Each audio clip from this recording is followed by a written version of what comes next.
Hello, everyone, and welcome to Movement Accompaniment. I'll just tell you a little bit about the history of movement accompaniment. Back in the 20s, when the art world was exploding, new ideas in architecture, new ideas in art, they stopped painting only pictures that were exactly like landscapes or portraits. They began to have very different kinds of artworks and poetry.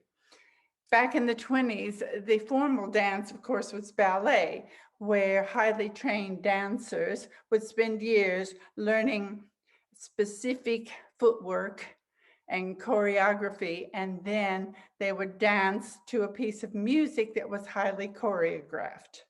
Along comes Mary Wigman, and she wanted everyone to be able to move. And she introduced the idea of improvised movements to express emotion. The accompaniment, initially, she accompanied herself with rattles on her wrists and ankles. But later, she had percussion instruments to support her. Then she opened some schools, and the dancers in these schools explored space, large space, small space, pathways, straight, curvy, in the air, on the floor, dynamic, strong, weak, sudden, and prolonged, and other elements that came from Laban, with whom she worked for many years. So Mary Wigman's work was elemental, and Carl Orff actually saw her work, and he became very inspired. And he said, this is elemental dance, and I want elemental music and dance and movement the same. So his connection was with her and the whole movement of the arts in that time. So improvised movement and sounds that support the movement. Your first activity today will be in pairs. You will have a partner. One of you will move, the other will accompany your movements with hopefully a percussion instrument. Now, it's very important that the person playing makes the accompaniment the same quality as the movement. So if you're playing the accompaniment, if you have a drum, for example, and the mover makes a strong movement like, I don't want to hear me on the drum. I want to hear pow. All right. And if it's a soft movement, I want to hear shh, and not bam, bam, bam, bam, bam. All right.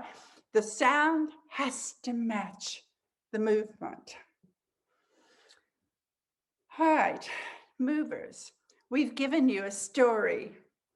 And this story you will act out in movement, but not in mime. Mime is when your movement is exactly like real life. I want you to transform your real life movements to dance, to art. And there's a way to do it. You transform mime movements by making them bigger than normal, faster or slower than normal, or you repeat it several times. For example, here's a mime movement. Eating. Oh, how boring. To transform that movement, let's make it bigger, slower, and repeat it.